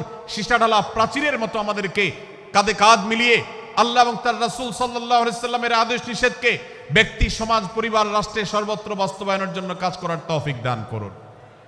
আমরা আমাদের দোয়ার মধ্যে মুসলমানদের ঐক্যের জন্য দোয়া করব তো ইনশাআল্লাহ। আল্লাহ তাআলা আমাদেরকে সেই তৌফিক দান করুন। ভাইরা আমার, তাহলে সূরা হুজুরাতের 3য় শিক্ষা বলছিলাম, 9 থেকে 10 নম্বর আয়াতে আল্লাহ রাব্বুল আলামিন মুসলমানদের মধ্যে যদি কখনো বিবাদ, বিতণ্ডা, মারামারি, হানাহানি সৃষ্টি হয়, তাহলে সেটিকে মীমাংসা করবার কথা বলেছেন। অতএব যদি কোনো স্বামী স্ত্রীর মধ্যেও কখনো মনোমালিন্য তৈরি হয়, আপনার যদি সেখানে ভূমিকা রাখবার সুযোগ থাকে, আপনি চেষ্টা করবেন উভয়ের মধ্যে দূরত্বটা কমাবার জন্য। আমরা অনেকে আজকাল নামাজ কালাম পড়ি, রোজা রাখি, দাড়ি রাখি, অনেক ভালো ভালো কথা বলি, অথচ দুজনের মধ্যে গন্ডগোল লাগলে আমরা সেখানে এক পক্ষ হয়ে আরেক পক্ষকে আমরা খেপিয়ে তুলি। পারলে অনেকে চগলখড়ি করেন, প্রত্যেক পক্ষের কাছে গিয়ে অপর পক্ষের ব্যাপারে মিথ্যা কথা বলে তাদের মধ্যে ভেজালকে আরো বাড়িয়ে দেন। এই জন্য নবী সাল্লাল্লাহু আলাইহি সাল্লামের ঐতিহাসিক হাদিস রয়েছে, লা ইয়াদখুলুল জান্নাতা নাম্মাম, যে ব্যক্তি চগলখড়ি করে, দুজনের মধ্যকার গন্ডগোল ফাসাদ বৃদ্ধিতে যে ব্যক্তি ভূমিকা রাখে, ভেজাল লাগায়, এই চগলখোর কখনো জান্নাতে যাবে না। আমাদের অনেকেরই এই দুঃস্বভাব আছে, এই খারাপ চরিত্র আছে। সূরা হুজুরাত, এই যেন আমাদের আজকের যে সমাজ বাস্তবতা আছে, আমাদের যে ব্যাধি আছে ব্যক্তিগত পর্যায়ে, আমাদের পরিবারের সমাজের সর্বত্র যে ব্যাধিগুলো ছেয়ে গেছে, সূরা হুজুরাতের প্রতিটি আয়াত যেন সেই ব্যাধির সবচেয়ে বড় মহৌষধ, সেটা যেন সবচেয়ে বড় প্রতিষেধক, সেটা যেন সবচেয়ে বড় সমাধান। এই জন্য আমি বলেছি শুরুতে, আমার যদি আল্লাহ শক্তি সামর্থ্য দিতেন, প্রত্যেক মুসলমানের হাতে পায়ে ধরে সূরা হুজুরাতের 18টি আয়াত, প্রত্যেকটি আয়াত আমি আমার মুসলমান ভাইদেরকে বলতাম, বারবার পড়ুন, বারবার পাঠ করুন, বোঝার চেষ্টা করুন, জীবনকে পরিবর্তন করুন। এদেশে নামাজি মুসলমান আপনি কম বেশি পাবেন, এদেশে রোজাদার মুসলমান কম বেশি পাবেন, এদেশে হজ আদায়কারী মুসলমান কম বেশি পাবেন, এদেশে তাসবিহরত মুসলমান কম বেশি পাবেন, কিন্তু এদেশে আচার আচরণ, কাজ কারবার, আখলাক এবং বান্দার হক এবং অধিকার, অন্যের অধিকার সংশ্লিষ্ট বিষয়ে সচেতন মুসলমান আপনি খুব বেশি পাবেন না। আর এই জন্যই আমাদের জান্নাতের পথে অনেক বড় অন্তরায় হয়ে আছে। আজ আমাদের চরিত্রগুলো নষ্ট হয়ে গেছে। আমরা নামে মুসলমান, আমরা চগলখড়ি করি, আমরা নামে মুসলমান, দুজনের মধ্যে গন্ডগোল সৃষ্টি করে দেই। গন্ডগোল আগে থেকে সৃষ্টি থাকলে সেটাকে বাড়াবার চেষ্টা করি। আমরা নামে মুসলমান, আমাদের শিষ্টাচার নাই, আদব নাই, লেহাজ নাই। এই জন্য সূরা হুজুরাতের প্রতিটি আয়াত আমাদেরকে শিক্ষা দেয়। আল্লাহ তাআলা আমাদের সকলকে এই শিক্ষাগুলো আজকের এই মাহফিল থেকে আমাদের বুকের ভেতরে পরম যত্ন সহকারে নিয়ে যাওয়ার এবং আমাদের জীবনকে পরিবর্তন করার তৌফিক দান করুন। ভাইরা আমার, তৃতীয় এই শিক্ষাটি শেষ করে আমি বলতে চাচ্ছি, চতুর্থ আয়াতে আল্লাহ রাব্বুল আলামিন আমাদেরকে বলেছেন, আমরা যেন কেউ কাউকে নিয়ে বিদ্রূপ না করি, ব্যঙ্গ না করি, কেউ কাউকে যেন বাজে নামে না ডাকি, কেউ যেন কাউকে খোঁচাখুচি না করি, কেউ যেন কারোর নাম বিকৃত করে তাকে না ডাকি। ভাইরা আমার, এই আয়াতটি আমি শুরুতে তেলাওয়াত করেছি। আল্লাহ বলেছেন, ইয়া আইয়ুহাল্লাযীনা আমানু লা ইয়াসখার কওমুম মিন কওমিন আসা আন ইয়াকুনু খায়রাম মিনহুম। হে ঈমানদারেরা, হে মুসলমানেরা, তোমাদের কেউ যেন অন্য কারোর নাম ধরে অন্য কাউকে ব্যঙ্গ বিদ্রূপ ঠাট্টা না করে। আমরা একে অন্যকে নিয়ে ঠাট্টা করি কি করি না? বিদ্রূপ করার রোগ আমাদের মধ্যে আছে না নাই? ভাইরা আমার, জাগতিক বিষয় তো আছেই, এমনকি দুর্ভাগ্যজনক বাস্তবতা হলো ধর্মের নামে, ইসলামের নামে একদল মুসলমান অপর দল মুসলমানকে নিয়ে হাসি, ব্যঙ্গ, বিদ্রূপ, রাসাহাসি এবং নাম বিকৃত করা এবং খোঁচাখুচি করা, এই কাজগুলো আমাদের মধ্যে আছে না নাই? আমরা যারা ইসলামের খেদমত মনে করে আমার ভিন্ন মতের ভিন্ন দলের মুসলমানকে খোঁচাখুচি করি, আমরা যারা আল্লাহর খেদমত মনে করে, ইসলামের সেবা মনে করে, দাওয়াতের কাজ মনে করে, ইসলাম প্রচার মনে করে ভিন্ন মতের অন্য দলের মুসলমানকে নিয়ে ব্যঙ্গ বিদ্রূপ আর হাসাহাসি করি, তাদেরকে সোশ্যাল মিডিয়াতে, অনলাইনে, অফলাইনে তুচ্ছ-তাচ্ছিল্য করি, আল্লাহর শপথ করে বলছি, এটা ইসলামের সেবা নয়, এটা হলো প্রবৃত্তির পূজা, এটা হলো আপনার নফসের পূজা, এটা হলো আপনার প্রবৃত্তির গোলামি করা, এটা আল্লাহর গোলামি নয়, এটা ইসলামের খেদমত নয়, এটা ইসলামের 12টা বাজানো। ভাইরা আমার, একজন মুসলমান অন্য মুসলমানকে নিয়ে ব্যঙ্গ বিদ্রূপ করতে পারে না। আমার মুসলমান ভাই যদি কোনো ভুল কথা বলে, ভুল কাজ করে, আমি যথাযথ নিয়মে তাকে সংশোধনের চেষ্টা করব, সমালোচনা করার দরকার হলে সেটাও করব, কিন্তু হাসাহাসি নয়, বিদ্রূপ নয়, ব্যঙ্গ করা নয়।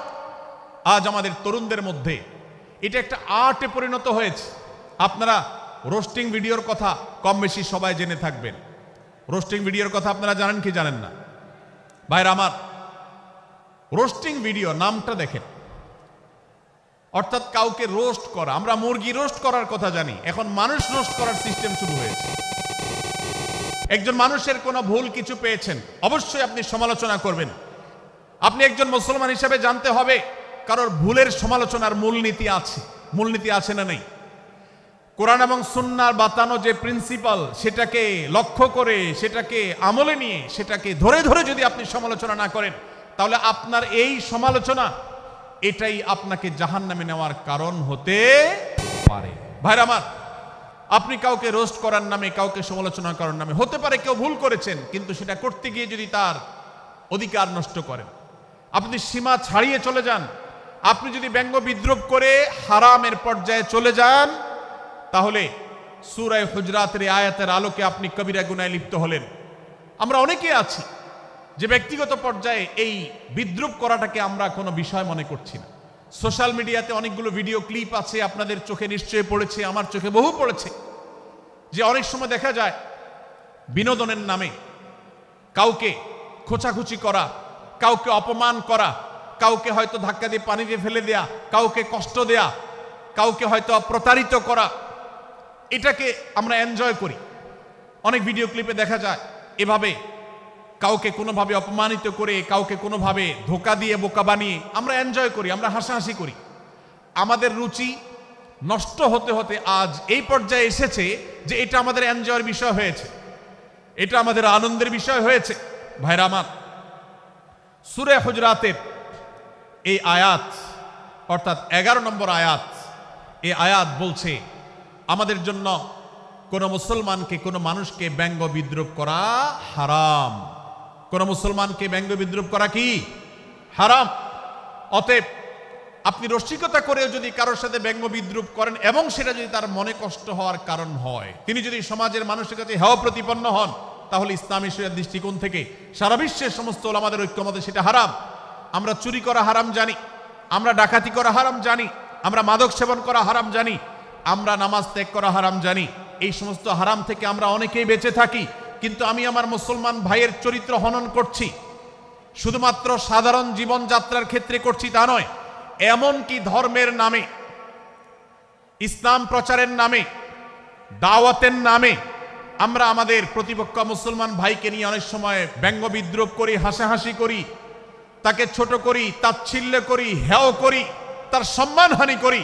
আমরা জানি না আমাদের প্রিয় নবী সাল্লাল্লাহু আলাইহি ওয়াসাল্লাম এর একটা হাদিস আমাদের সামনে রয়েছে, সহিহ মুসলিমে বর্ণিত হয়েছে।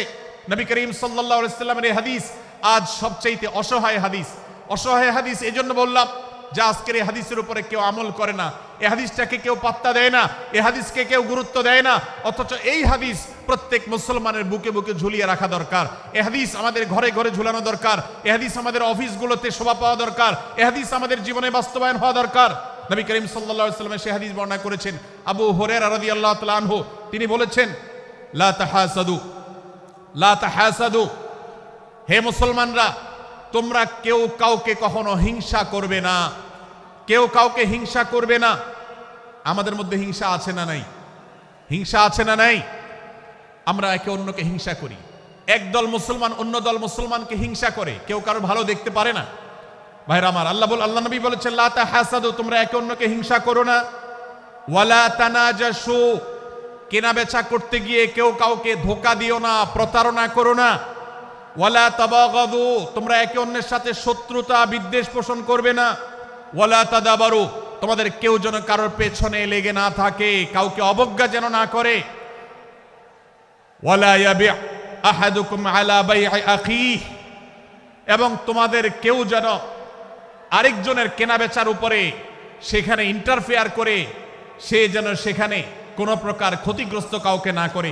ওয়াকুনু ইবাদাল্লাহি ইখওয়ানা, হে মুসলমানরা তোমরা আল্লাহর বান্দা ভাই ভাই হয়ে থাকো। তোমাদের মধ্যে মতপার্থক্য থাকুক, দলগত মতপার্থক্য, অবস্থানগত মতপার্থক্য, থটগত মতপার্থক্য, মাযহাব মাসলাবগত মতপার্থক্য থাকুক, কিন্তু তোমরা আল্লাহর বান্দা ভাই ভাই হয়ে থাকো।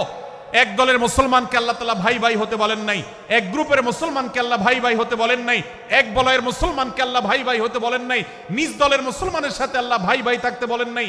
আল্লাহ বলেছেন সকল মুসলমানদের সাথে ভাই ভাই হয়ে থাকার জন্য, ভ্রাতৃত্বের বন্ধনে থাকার জন্য। এজন্য আল্লাহ নবী সাল্লাল্লাহু আলাইহি ওয়াসাল্লাম সে নির্দেশ করেছেন। আল্লাহ নবী সাল্লাল্লাহু আলাইহি ওয়াসাল্লাম আরো বলেছেন, আল মুসলিমু আখুল মুসলিম, মুসলমান মুসলমানের ভাই, লা ইয়াজলিমুহু ওয়ালা ইয়াখযুলুহু, কোন মুসলমান কোন মুসলমানকে জুলুম করতে পারে না, তার আইল ঢেলতে পারে না, তার জমি দখল করতে পারে না, তার অধিকার নষ্ট করতে পারে না, তাকে কথা দিয়ে অত্যাচার করতে পারে না। ওয়ালা ইয়াখযুলুহু, তাকে অপমানিত করতে পারে না, লাঞ্ছিত করতে পারে না। ওয়ালা ইয়াকযিবুহু, তার সাথে মিথ্যা বলতে পারে না। ওয়ালা ইয়াহকিরুহু, তাকে তাচ্ছিল্য করতে পারে না। আত্তাকওয়া হাহুনা, আত্তাকওয়া হাহুনা, আত্তাকওয়া হাহুনা। নবীজি তিনবার নিজের বুকের দিকে তাকিয়ে দেখিয়েছেন, তাকওয়া এখানে, তাকওয়া এখানে, তাকওয়া এখানে। আমাদের অন্তরকে ভালো করতে হবে, সমস্ত মুসলমানদের জন্য উদার হতে হবে, কলিজাকে বড় করতে হবে, মনটাকে ব্রড করতে হবে, প্রশস্ত করতে হবে, অন্য মুসলমানকে ভাই মনে করতে হবে, কোনো ভিন্ন মতের মুসলমানের সাথে শত্রুতা পোষণ করা যাবে না। ভাইরা আমার, অতএব এই হাদিসকে সামনে রেখে এই হাদিসের শেষ অংশে নবী সাল্লাল্লাহু আলাইহি সাল্লাম বলেছেন, আল মুসলিমু কুল্লুল মুসলিমি আলাল মুসলিমি হারামুন দমুহু ওয়া মালুহু ওয়া ইরদুহু। এক মুসলমানের জন্য অন্য মুসলমানের তিনটি জিনিসকে আল্লাহ তাআলা হারাম করে দিয়েছেন। কোন মুসলমানের রক্ত এটা প্রবাহিত করা, কাউকে হত্যা করা যেরকম হারাম, কোন মুসলমানের সম্পদ অন্যায়ভাবে আপনি ভোগ করবেন, দখল করবেন, মেরে দিবেন, এটা হারাম। ঠিক একইভাবে কোন মুসলমানের সম্মান নষ্ট করবেন, ইজ্জত নষ্ট করবেন, সম্ভ্রম নষ্ট করবেন, অপমান করবেন, এটাকে আল্লাহ তাআলা হারাম করেছেন। আল্লাহ তাআলা আমাদের সবাইকে অন্য মুসলমানদের ব্যাপারে এরকম দায়িত্বশীল ভূমিকা রাখার তৌফিক দান করুন, বলুন আমিন। ভাইরা আমার, সূরা হুজরাতের 4 নম্বর আয়াতের এই শিক্ষাকে ধারণ করে আমরা কারোর প্রতি ব্যঙ্গাত্মক আচরণ করব না। অনেক মুসলমান আছেন অন্য মুসলমানদের নাম ধরে ধরে বিদ্রুপ ব্যঙ্গ করেন, নাম বিকৃত করেন। অনেক সময় আমরা রসিকতা করেও আমাদের অনেকের নাম বিকৃত করি। আল্লাহ সুবহানাহু ওয়া তাআলা এটাকে হারাম করেছেন। এমনকি নবী সাল্লাল্লাহু আলাইহি সাল্লাম বলেছেন, লা তাকুল লিকাসিরিন ইয়া কাসিরু। কোন খাটো বা বেটে মানুষকে হে বেটে, হে খাটো এরকম বলে ডেকো না। নবী সাল্লাল্লাহু আলাইহি সাল্লাম বলেছেন, এভাবে ডাকলে তিনি অপমানিত হন। আল্লাহ তাকে এভাবে সৃষ্টি করেছেন। আমরা অনেক সময় দেখা যায় একে অন্যকে খোঁচা মারতে গিয়ে তার গায়ের রং কালো হলে, তিনি দেখতে আকারে ছোট হলে তাকে আমরা ব্যঙ্গ করি, বিদ্রুপ করি, তাকে আমরা তাচ্ছিল্য করি, তাকে আমরা অপমান করি, তাকে আমরা অপদস্থ করি। ভাইরা আমার, এটা আমাদের জন্য হারাম। আমি আবারও বলছি, চুরি হারাম আমরা জানি, ডাকাতি হারাম আমরা জানি, আমরা অন্যান্য হারামের কথা জানি, কিন্তু এই যে এক মুসলমান অন্য মুসলমানের অধিকার নষ্ট করা হারাম, এটা আমরা জানি না। এক মুসলমান অন্য মুসলমানের নাম বিকৃত করা হারাম, এটা আমরা জানি না। এই ব্যাপারেও আমরা দেখেছি যা আমরা যারা ইসলামের দাওয়াতের কথা বলি, কোরআন হাদিসের কথা বলি, তারাও দেখা যায় সোশ্যাল মিডিয়াতে, ফেসবুকে একদল মুসলমান অন্য দলে মুসলমানদেরকে নানা বাজে উক্তি দিয়ে ডাকাডাকি করে, বিকৃত নামে ডাকে, বিকৃত উপাধি দেয়, খারাপ কথা বলে, অমুকের দালাল তমুকের দালাল ইত্যাদি ধারণা করে কথা বলে। এই কাজগুলো হারাম, এগুলো আমরা কখনো করব না। 5 নম্বর যে শিক্ষা আছে সূরা হুজুরাতে, সেটা হলো 12 নম্বর আয়াতে আল্লাহ রাব্বুল আলামিন এখানে কুধারণা করাকে হারাম করেছেন, মন্দ ধারণা করতে আল্লাহ তাআলা নিষেধ করেছেন, এবং গীবত করতে, পেছনে লাগতে নিষেধ করেছেন। ভাইরা আমার, এই একটি আয়াত অর্থাৎ সূরা হুজুরাতের 12 নম্বর আয়াত, এই আয়াতটির শিক্ষা ধারণ করে যদি আমরা আমাদেরকে শুধরাতে পারি, সংশোধন করতে পারি, তাহলে ইসলামের মেইন যে কাজগুলো আছে, ঈমানকে বিশুদ্ধ করা এবং শিরক মুক্ত ঈমান আনা, 5 ওয়াক্ত নামাজ পড়ার পর, বান্দার হক আদায়ের পর, এই আয়াতটির পর আমল করলে আপনার জান্নাতে যাওয়ার সবচেয়ে বড় বাধা দূর হয়ে যাবে ইনশাআল্লাহ। ভাইরা আমার, যে আয়াতে আল্লাহ তাআলা আমাদেরকে কারো প্রতি মন্দ ধারণা করতে নিষেধ করেছেন, গীবত করতে নিষেধ করেছেন, কারো পেছনে লাগালাই করতে নিষেধ করেছেন, সেই আয়াতে আল্লাহ রাব্বুল আলামিন বলেছেন, ইয়া আইয়ুহাল্লাযীনা আমানু ইজতানিবু কাসীরাম মিনায-যন্ন। হে ঈমানদারেরা, হে মুসলমানরা, তোমরা কারোর প্রতি ধারণা, মন্দ ধারণা তোমরা করো না, এটা থেকে বিরত থাকো। অনেক ধারণা অর্থাৎ মন্দ ধারণা, এটা গুনাহ, এটা থেকে বিরত থাকো। ইন্না বা'দায-যন্নি ইসম। কারণ কিছু কিছু ধারণা অর্থাৎ যেগুলো মানুষের সম্পর্কে কোনো তথ্য উপাত্ত ছাড়া নিছক ধারণা প্রসূত মন্দ ধারণা করা হয়, সেগুলো গুনাহের কারণ, সেগুলো অপরাধের কারণ, সেগুলো কবিরা গুনাহ, সেগুলো পাপাচার, সেগুলো আল্লাহর অসন্তুষ্টির কারণ, সেগুলো আল্লাহর অবাধ্যতার কারণ। এজন্য ভাই, কারোর প্রতি মন্দ ধারণা করা যাবে না। এক্ষেত্রে আমি জানি আমাদের ব্যক্তিগত পর্যায়ে কারোর ব্যাপারে কোনো কিছু কথা উঠেছে অথবা সামান্য একটু সন্দেহ তৈরি হয়েছে, আমরা তার চরিত্র নিয়ে টানাটানি করি। আমরা জানি না একজন মুসলমানের চরিত্রের মূল্য কত বড়। আমার কাছে সুস্পষ্ট প্রমাণ আসার আগ পর্যন্ত কোনো মুসলমানের চরিত্র নিয়ে আমার ব্লেম করবার কোনো অধিকার আমার নাই। এই জন্য একজন মুসলমান কখনো কারো প্রতি কুধারণা করবে না, মন্দ ধারণা পোষণ করবে না, খারাপ ধারণা পোষণ করবে না। আল্লাহ তাআলা আমাদেরকে এমন মুসলমানের সম্পর্কে খারাপ ধারণা করা থেকে বেঁচে থাকার তৌফিক দান করুন। ভাইরা আমার, কিছুটা বিশৃঙ্খলা দেখা যাচ্ছে। আমরা আপনাদেরকে বিনীতভাবে অনুরোধ করতে চাই, অনুগ্রহ করে সবাই বসে পড়ুন। যারা দাঁড়িয়ে আছেন তারা একটু বসে পড়ুন, সবাই যার যার দায়িত্বে বসে যান। আপনি আরেকজনের চিন্তা না করে আপনি একটু বসে যান। ভলান্টিয়ার ভাইয়েরা, প্যান্ডেলের ভেতরে পেছনে কি হচ্ছে আপনারা একটু দেখুন। ডান পাশে যে সমস্ত ভাইরা আছেন, ভাইরা আপনারা আমার কথা শুনুন। ডান পাশে, আমার প্যান্ডেলের ডান পাশে যারা আছেন, আপনাদেরকে আমরা অনুরোধ করছি, ওয়াজ মাহফিলের মঞ্চে, তাফসীর কোরআন মাহফিলের প্যান্ডেলে এসে আমরা যদি বিবাদ বিতণ্ডায় লিপ্ত হই, আমরা সে বিষয়ে আলোচনা করছি। আল্লাহর ওয়াস্তে আমরা বিভাগ বিতণ্ডা বন্ধ করি। আপনারা একটু শান্ত হন, আল্লাহর জন্য একটু সবর করেন। ভাইরা আমার, এদিকে যে কিছুটা বিশৃঙ্খলা দেখা যাচ্ছে, আপনাদেরকে আমরা অনুরোধ করছি আপনারা একটু বিশৃঙ্খলা বন্ধ করুন। ভাইরা, এখানে যারা দাঁড়িয়ে আছেন সবাই বসে যান, সবাই বসে যান, সবাই বসে যান। যশোরের মানুষের দুর্নাম হোক আপনারা কি চান? আপনারা কি চান যশোরের মানুষের দুর্নাম হোক? তাহলে আশপাশে ভাইরা ওনাদেরকে সবাইকে বসায় দেন, বসায় দেন, কাউকে দাঁড়ায় থাকতে দিবেন না। ভাই সবাই বসেন, সবাই বসে যান। এখানে যারা দাঁড়িয়ে আছেন সবাই বসেন, অনুগ্রহ করে সবাই ধৈর্য ধারণ করেন এবং বসেন। আজকের এই মাহফিল সুন্দরভাবে শেষ হোক। আপনারা কি চান কি চান না? ভাই আপনারা কি চান কি চান না? যদি আপনারা চান, অনুগ্রহ করে আমার ডান পাশে যারা বিশৃঙ্খলা করছেন তারা বসে যান। আপনাদেরকে আমরা অনুরোধ করছি এখান থেকে বসে যান। আপনারা কি ডক্টর মিজানুর রহমান আজহারী সাহেবের আলোচনা শুনতে চান কি চান না? যদি চান তাহলে মেহেরবানি করে আওয়াজ বন্ধ করে পরিবেশ শান্ত করে। এখানে অল্প কিছু মানুষের মধ্যে বিশৃঙ্খলা দেখা যাচ্ছে। কোনো কারণে এত বড় মাহফিল, এত মানুষের, লাখো লাখো মানুষের সমাগম, এখানে কোনো কারণে ঝামেলা হতেই পারে, কিন্তু আমরা অনুগ্রহ করে ধৈর্য ধারণ করি। ধৈর্য কোথায়? সবাই বসে যাই, সবাই বসে যান, আওয়াজ বন্ধ করে। ভলান্টিয়ার ভাইরা এদিকে বিনয়ের সাথে মানুষদেরকে বসানোর জন্য চেষ্টা করেন। আশেপাশের যারা আছেন বসে, তারা দাঁড়ানো ভাইদেরকে হাতে পায়ে ধরে বসান, সবাই সবাইকে টান দিয়ে বসান। ভাই এপাশে যারা বিশৃঙ্খলা আচরণ করছেন তারা আপনারা একটু বসেন। আপনারা যদি বিশৃঙ্খলা আচরণ না থামান তাহলে সেক্ষেত্রে মাহফিল সুন্দরভাবে শেষ করা যাবে না। আমার আলোচনার শেষের দিকে আমরা আলোচনা শেষ করে এশার নামাজ পড়ব, তারপরে আমাদের শেষ অধিবেশন হবে ইনশাআল্লাহ। তারপরে এশার শেষে নামাজ। ওকে ওকে, আপনার মাঝে আপনার শেষের পরে ওই যে মামা 15 মিনিট ওনার ব্যাপারে ধারণা দেবে অথবা আমার ব্যাপারে। তারপরে ভাই মেহেরবানি করে আপনারা শান্ত হন। আমাদের আলোচনার পর আজকের আমাদের প্রধান আকর্ষণ এবং প্রধান বক্তা সময় দিয়েছিল, তারপর আপনি ডক্টর মিজানুর রহমান আজহারী হাফিজাহুল্লাহ তিনি আসবেন, তিনি আলোচনা করবেন। তারপরে আমরা মাঠে ইনশাআল্লাহ সবাই জামাতের সাথে এশার সালাত আদায় করব। আমি কয়েক মিনিটের মধ্যে আলোচনা শেষ করব, আপনারা মেহেরবানি করে শান্ত হন। জাযাকুমুল্লাহ খাইর। ভাইরা আমার, আমি যে জায়গাটা ছিলাম, সূরা হুজরাতের 12 নম্বর আয়াতে আল্লাহ রাব্বুল আলামিন আমাদেরকে সূরা হুজরাতের 5ম শিক্ষা দিয়েছেন। মুসলমানদের জন্য যা গুরুত্বপূর্ণ তা হলো আমরা কারোর প্রতি মন্দ ধারণা করব না।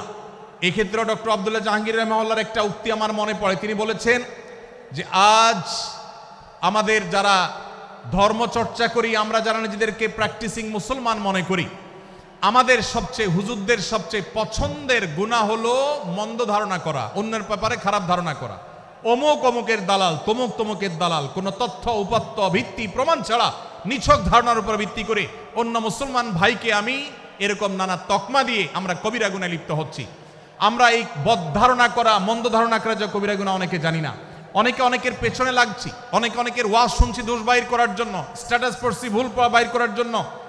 এই যে মানুষের পেছনে লাগা, এটা আল্লাহ তাআলা নিষেধ করেছেন, ওয়ালা তাজাসসু, তোমরা কেউ কারোর ছিদ্র অন্বেষণ করার, দোষ আবিষ্কার করার চেষ্টা করবে না, এবং ওয়ালা ইয়াগতাব বা'দুকুম বা'দা, কেউ কারোর গীবত শিকায়াত করবে না। এই আয়াতে আমাদেরকে কেউ কারোর পেছনে পরনিন্দা করতে নিষেধ করেছেন। ইসলাম বলে আমরা মানুষের সামনে মানুষের ভুলের কথাগুলো বলবো বিনয়ের সাথে, যাতে তিনি সংশোধিত হন, আর তার পেছনে প্রশংসা করব। আমরা করি উল্টা, আমরা মানুষের সামনে এসে মানুষের প্রশংসা করি আর তার পেছনে গিয়ে তার দুর্নাম করি। ইসলামকে যদি আমরা মানতাম সমাজটা সুন্দর হয়ে যেত। আমরা যদি সামনে কারোর দোষ বলতাম তাহলে তিনি সংশোধিত হতেন, আর পেছনে যদি গুণ বলতাম তাহলে তিনি ভালো সেখান থেকে শিক্ষা গ্রহণ করতেন। সূরা হুজরাতের 6 নম্বর শিক্ষা 13 নম্বর আয়াতে আল্লাহ তাআলা বলেছেন যে আমাদের সবার গোড়া কোত্থেকে এসেছে, আমাদের গর্বের কোনো বাহ্যিক কারণ নাই তাকওয়া ছাড়া।